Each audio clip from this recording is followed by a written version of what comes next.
നേരത്തെ ഹർജിക്കാർ ഈ വിഷയത്തിൽ പല കാര്യങ്ങൾ കോടതിയുടെ ശ്രദ്ധയിൽപ്പെടുത്താൻ ശ്രമിച്ചിട്ടുണ്ട്. അതിൽ ഏറ്റവും പ്രധാനമായി ഒന്ന്, 2022 പമ്പയിൽ ഭജന നടത്താൻ അനുവാദം ചോദിച്ചപ്പോൾ സർക്കാർ അത് എതിർത്തിരുന്നു.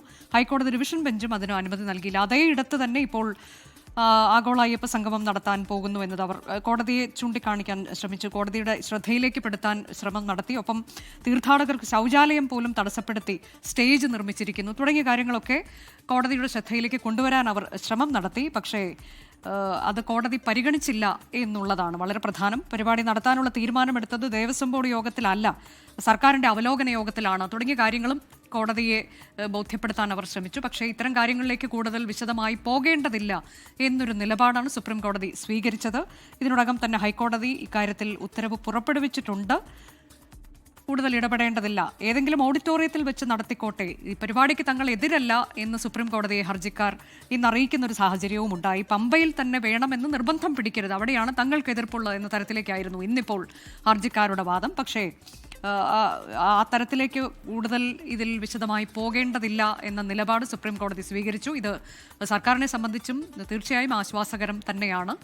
ഇത് രാഷ്ട്രീയ പരിപാടിയായി നടത്താനുള്ള തീരുമാനം എന്നൊക്കെയുള്ള നേരത്തെ തന്നെ ഹർജിക്കാർ ചൂണ്ടിക്കാട്ടിയ കാര്യമാണ്. ഹൈക്കോടതിയിലും ഇന്നും അത് സുപ്രീം കോടതിയിലും ഈ ആഗോള അയ്യപ്പ സംഗമം നടത്താനുള്ള തീരുമാനം കൈക്കൊണ്ടത് അത് സർക്കാരിൻ്റെ ഒരു അവലോകന യോഗത്തിലാണ് തുടങ്ങിയ കാര്യങ്ങളൊക്കെ അവർ പറയുന്നുണ്ടായിരുന്നു. പക്ഷേ കോടതി അതൊന്നും പരിഗണിക്കാൻ തയ്യാറായില്ല എന്നതാണ്. അജീഷ് ജയകുമാർ വിവരങ്ങളുമായി തുടരുന്നുണ്ട്. അജീഷ്, ഇതിപ്പോൾ ഇതിൽ പല കാര്യങ്ങൾ ഭക്തർക്ക് പ്രശ്നമുണ്ടാകുന്നുണ്ട് എന്നതുൾപ്പെടെ ചൂണ്ടിക്കാണിക്കാൻ ശ്രമിച്ചിട്ടുണ്ട്. കോടതി പറഞ്ഞത് ഭക്തർക്ക് ബുദ്ധിമുട്ടുണ്ടാകരുത്. ഹൈക്കോടതി നേരത്തെ അത്തരത്തിലേക്കൊരു നിർദ്ദേശം മുന്നോട്ട് വെച്ചതാണ്. ഇവിടെ ഭക്തർക്ക് പ്രശ്നമുണ്ടാകും എന്ന തരത്തിലേക്ക് ചില കാര്യങ്ങൾ കൂടി ഹർജിക്കാർ ചൂണ്ടിക്കാട്ടാൻ ശ്രമിച്ചിട്ടുണ്ട്. പക്ഷേ അതൊന്നും സുപ്രീം കോടതി പരിഗണിക്കാൻ തയ്യാറായില്ല, അല്ലേ? ഒരു വിശദവാദത്തിലേക്കൊന്നും കടന്നിട്ടില്ല. ഈ ഹർജിക്കാർ അവരുടെ വാദങ്ങൾ അവതരിപ്പിച്ചെങ്കിലും കോടതി അത് കൂടുതലായിട്ടൊന്നും കേട്ടൊന്നുമില്ല. അവർ ഈ പ്രധാനമായിട്ടും ഈ ഹർജിക്കാർ അവതരിപ്പിച്ചത് ഈ തീർത്ഥാടകർക്കുണ്ടാകുന്ന തടസ്സങ്ങളെ കുറിച്ചായിരുന്നു. നേരത്തെ പറഞ്ഞതുപോലെ തന്നെ വലിയ രീതിയിലുള്ള നിർമ്മിതികളാണ് ഉണ്ടാക്കുന്നത്. അതുകൊണ്ട് തന്നെ ഈ തീർത്ഥാടകർക്ക് വലിയ രീതിയിൽ തടസ്സം നേരിടാനുള്ള സാധ്യതയുണ്ട്. തീർത്ഥാടകർക്ക് ശബരിമലയിലേക്ക് പോകാൻ തന്നെ തടസ്സം നേരിടുന്നുണ്ട്. മാത്രമല്ല ഏതാണ്ട് 160ഓളം ശൗചാലയങ്ങൾ മുടക്കിക്കൊണ്ടാണ് ഈ നിർമ്മിതികൾ ഉണ്ടാക്കുന്നത്. സ്വാഭാവികമായിട്ട് അത് അവർക്ക് ബുദ്ധിമുട്ടുണ്ടാകും. കൂടാതെ തന്നെ ഈ പമ്പ നദിക്കരയിൽ നേരത്തെ 2022 ഒരു പരിപാടി നടത്താൻ അനുമതി ചോദിച്ചപ്പോൾ സർക്കാർ അത് നിഷേധിക്കുകയുണ്ടായി. അതിനെതിരെ ഹൈക്കോടതിയിൽ പോയപ്പോഴും സർക്കാർ അതേ നിലപാട് സ്വീകരിച്ചു. അന്ന് ഡിവിഷൻ ബെഞ്ച് ആ പരിപാടി നടത്താൻ അനുമതി നൽകിയില്ല. അന്ന് ആ ഉത്തരവിൽ പറഞ്ഞിരുന്നത് പമ്പാ നദിക്കര ഇത്തരത്തിലുള്ള പരിപാടി നടത്തേണ്ട തുടങ്ങിയ കാര്യങ്ങളായിരുന്നു അന്നത്തെ ഉത്തരവിൽ പറഞ്ഞിരുന്നത്. ആ ഉത്തരവിന്റെ ആ ഭാഗങ്ങളൊക്കെ സുപ്രീം കോടതിയിൽ ഇന്ന് ഹർജിക്കാർ വാദിച്ചിരുന്നു. പക്ഷേ ഇതൊന്നും കോടതി പരിഗണനയ്ക്കെടുത്തില്ല. പകരം അവർ ഇത് ഹൈക്കോടതി തന്നെ ഒരു ഉത്തരവ്, ഈ ഇടക്കാല ഉത്തരവ് ഇറക്കിയിട്ടുണ്ടല്ലോ, ആ ഉത്തരവിൽ തന്നെ ചില നിബന്ധനകളൊക്കെ വച്ചിട്ടുണ്ട്. സ്വാഭാവികമായിട്ടും ഇതിൽ സുപ്രീം കോടതിക്ക് ഇടപെടേണ്ട കാര്യമില്ല. ഹൈക്കോടതി ഇടക്കാല ഉത്തരവ് തന്നെ നിലനിൽക്കട്ടെ എന്ന് മാത്രമാണ് സുപ്രീം കോടതി പറഞ്ഞത്. 2 അംഗ ബെഞ്ചാണ് ഈ കേസ് പരിഗണിച്ചത്. 2 അംഗ ബെഞ്ചാണ് പരിഗണിച്ചത്. 3 ഹർജികളായിരുന്നു സുപ്രീം കോടതിയിൽ വന്നത്. അത് 3 പേർ ആണ് ഈ ഹർജി നൽകിയത്. സ്വാഭാവികമായിട്ടും ദേവസ്വം ബോർഡിന്റെ ഭാഗത്ത് നിന്ന് തടസ്സ ഹർജി നൽകിയിരുന്നു. സർക്കാരിന്റെ ഭാഗത്ത് നിന്ന് അഭിഭാഷകനുണ്ടായിരുന്നു.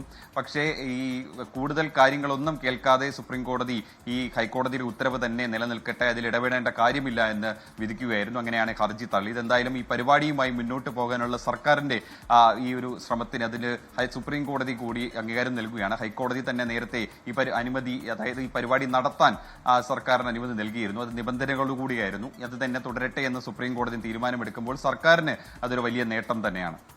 അതാണിപ്പോൾ ഇതിൽ ഹൈക്കോടതിയിലേക്ക് ഹർജി നൽകിയത്. ആ ഹർജിക്കാരൻ ഉൾപ്പെടെ എത്ര പേരുടെ ഹർജിയാണ് ഇന്നിപ്പോൾ സുപ്രീം കോടതി പരിഗണിച്ചത്?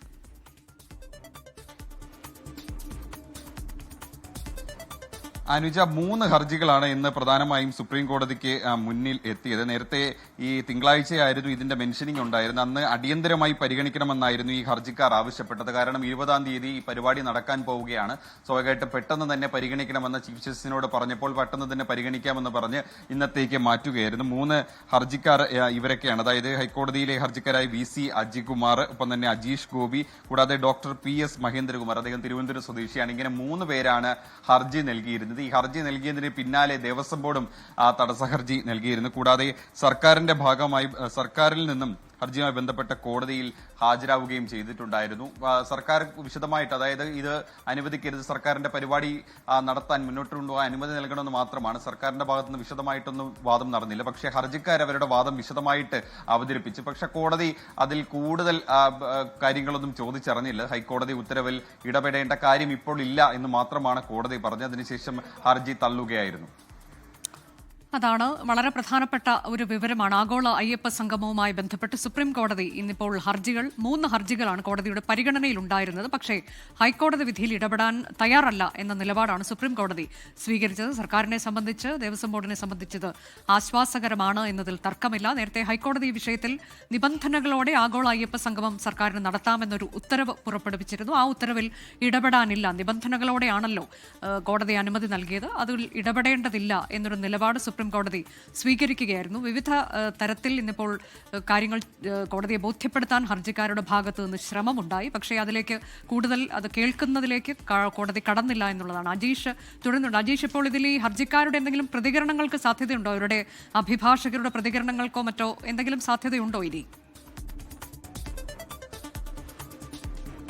തീർച്ചയായിട്ടും സ്വാഭാവികമായിട്ട് ഹർജിക്കാരുടെ പ്രതികരണം നമ്മൾ പ്രതീക്ഷിക്കുന്നുണ്ട്. സ്വാഭാവികമായിട്ട് അവർ ഉന്നയിച്ചത് ഈ രാഷ്ട്രീയമായിട്ടുള്ള ഒരു പരിപാടി ആണ് സർക്കാർ ഇവിടെ നടത്താൻ തീരുമാനിച്ചിരിക്കുന്നത്. അത് ദേവസ്വം ബോർഡല്ല, സർക്കാരാണ് ഈ പരിപാടി നടത്താനായിട്ടുള്ള ആലോചനയുമായി മുന്നോട്ട് വന്നത്. സ്വാഭാവികമായിട്ടും ഇതിൽ രാഷ്ട്രീയ ലക്ഷ്യങ്ങളുണ്ട് തുടങ്ങിയ വാദങ്ങളായിരുന്നു നേരത്തെ ഹൈക്കോടതിയിലും ഉന്നയിച്ചത്. അതിന് പിന്നാലെ സുപ്രീം കോടതിയിലും ഉന്നയിച്ചത്. സുപ്രീം കോടതിയിൽ പക്ഷേ കോടതി ഇവരുടെ നിലപാടുകൾ അംഗീകരിച്ചില്ലെങ്കിൽ പോലും അവരുടെ ഈ അഭിപ്രായങ്ങൾ പറയേണ്ടതുണ്ട്. കാരണം ഇത് ഒരു രാഷ്ട്രീയ പരിപാടിയായിട്ടാണ് സർക്കാർ ആഹ്വാനം ചെയ്യുന്നതെന്നാണ് ഹർജിക്കാർ തുടക്കം മുതലേ തന്നെ വാദിച്ചുകൊണ്ടിരിക്കുന്നത്. ഈ പരിപാടി നടത്താൻ അനുവദിക്കരുത് തുടങ്ങിയതായിരുന്നു വാദങ്ങൾ. പക്ഷെ അതിന്റെ കൂടി മുന്നത്തെ ആ സംഭവങ്ങളുടെ ഉത്തരവുകൾ, ഹൈക്കോടതി ഉത്തരവുകളും മുന്നത്തെ ഈ തീർത്ഥാടകർക്ക് ഉണ്ടാകാൻ സാധ്യതയുള്ള തടസ്സങ്ങൾ തുടങ്ങിയ കാര്യങ്ങൾ ഉന്നയിച്ചുകൊണ്ട് ഈ പരിപാടി എങ്ങനെയെങ്കിലും അവസാനിപ്പിക്കണം, അല്ലെങ്കിൽ അത് നടത്താൻ അനുവദിക്കരുത് തുടങ്ങിയതായിരുന്നു സുപ്രീം കോടതിയിൽ അവർ ഉന്നയിച്ച വാദം. സ്വാഭാവികമായിട്ടും നമ്മൾ അവരുടെ പ്രതികരണം പ്രതീക്ഷിക്കുന്നുണ്ട്. അല്പസമയത്തിനകം നമുക്ക് അവരുടെ പ്രതികരണം കിട്ടുമെന്നാണ് നമ്മുടെയും പ്രതീക്ഷ. എന്തായാലും ഏറ്റവും നിർണായകമായിട്ടുള്ള ഒരു ഇടപെടൽ തന്നെയാണ് സുപ്രീം കോടതിയുടെ ഭാഗത്ത് നിന്ന്. ഇടപെടൽ ഉണ്ടായിട്ടില്ല. സ്വാഭാവികമായിട്ട് ഹൈക്കോടതി ഉത്തരവ് അങ്ങനെ തന്നെ തുടരട്ടെ എന്ന് മാത്രമാണ് സുപ്രീം കോടതി പറഞ്ഞിട്ടുള്ളത്. സർക്കാരിന് സംബന്ധിച്ചിടത്തോളം വലിയ ആശ്വാസമാണ്. ഇനി 2 ദിവസങ്ങൾ കൂടി മാത്രമേ ഈ പരിപാടിക്കുള്ള എല്ലാ ഒരുക്കങ്ങളും പമ്പയിൽ പൂർത്തിയായി കഴിഞ്ഞു. സ്വാഭാവികമായിട്ട് ഈ ഘട്ടത്തിൽ സുപ്രീം കോടതിയുടെ ഭാഗത്ത് നിന്നൊരു ഇടപെടൽ ഉണ്ടായി കഴിഞ്ഞാൽ അവർക്ക് വലിയൊരു തിരിച്ചടിയായിരുന്നേനെ. പക്ഷേ ഈ പ്രതിപക്ഷ പാർട്ടികളടക്കം ഇക്കാര്യത്തിൽ സർക്കാരിനെതിരെ തിരിയുന്ന ഒരു സാഹചര്യത്തിൽ സർക്കാരിനെ സുപ്രീം കോടതിയുടെ ഭാഗത്തു നിന്നുണ്ടായിട്ടുള്ള ഈ വിധി അത് അനുകൂലമാണ്, ഏറെ ആശ്വാസകരമാണ്. എന്തായാലും ഈ പരിപാടിയുമായി മുന്നോട്ട് പോവുകയാണ്. ദേവസ്വം ബോർഡും സർക്കാരും അടക്കം എല്ലാ ഒരുക്കങ്ങളും പമ്പാ നദിക്കരയിൽ പൂർത്തിയായി കഴിഞ്ഞു. വേദികളുടെ നിർമ്മാണമടക്കം ദ്രുതഗതിയിൽ നടന്നുകൊണ്ടിരിക്കുകയാണ്. സ്വാഭാവികമായിട്ടും ഇത്തരത്തിലുള്ളൊരു ഇടപെടൽ ഉണ്ടായിരുന്നെങ്കിൽ സർക്കാരിന് അത് വലിയ തിരിച്ചടിയായേനെ. അവർ ഈ പരിപാടിക്ക് വേണ്ടി ചെലവഴിച്ച പണം തന്നെ വലിയ നഷ്ടമായേനെ. സ്വാഭാവികമായിട്ടും രാഷ്ട്രീയമായിട്ടും പ്രതിപക്ഷം അത് ഏറ്റെടുത്തേനെ. അത്തരത്തിലുള്ളൊരു സംഭവങ്ങളിലേക്കൊന്നും പോകിയിട്ടില്ല. എന്തായാലും സർക്കാരിനെ സംബന്ധിച്ചിടത്തോളം കോടതി ഉത്തരവ് ഏറെ ആശ്വാസകരമെന്ന് മാത്രമാണ് നമുക്ക് ഈ ഘട്ടത്തിൽ പറയാൻ. കോടതികളുടെ അനുമതിയോടെ ആഗോള അയ്യപ്പ സംഗമം നടത്താൻ സർക്കാരിന് കഴിയുന്നു എന്നുള്ളിടത്ത് അതൊരു വിജയം എന്ന തരത്തിലേക്ക് തന്നെയാണ് അതിനെ കാണുന്നത് എന്നാണ് അല്പസമയം മുൻപ് 24നോട് പ്രതികരിച്ച ദേവസ്വം മന്ത്രി VN വാസവൻ പറഞ്ഞത്. സുപ്രീം കോടതിയുടെ ഭാഗത്തുനിന്നൊരു ഇടപെടൽ ഉണ്ടായിട്ടില്ല. ഈ വിഷയത്തിൽ ഇടപെടാൻ സുപ്രീം കോടതി തയ്യാറായില്ല. ഹൈക്കോടതി ഉത്തരവുണ്ടല്ലോ, അത് നിബന്ധനകളോടെയാണല്ലോ, അത് പാലിച്ച് മുന്നോട്ട് പോകട്ടെ എന്ന തരത്തിലേക്ക് സുപ്രീം കോടതി നിലപാട് വ്യക്തമാക്കുമ്പോൾ അത് സർക്കാരിനെ സംബന്ധിച്ച് ആശ്വാസകരമാണ്. ലോകത്തെവിടെയായാലും ഏത് സമയത്തും 24 വാർത്തകളും ഓഗ്മെന്റഡ് റിയാലിറ്റി പാക്കേജുകളും എക്സ്പ്ലെയിനറുകളും വിശദമായി കാണാൻ ഞങ്ങളുടെ യൂട്യൂബ് ചാനൽ നിങ്ങൾക്ക് സബ്സ്ക്രൈബ് ചെയ്യാം.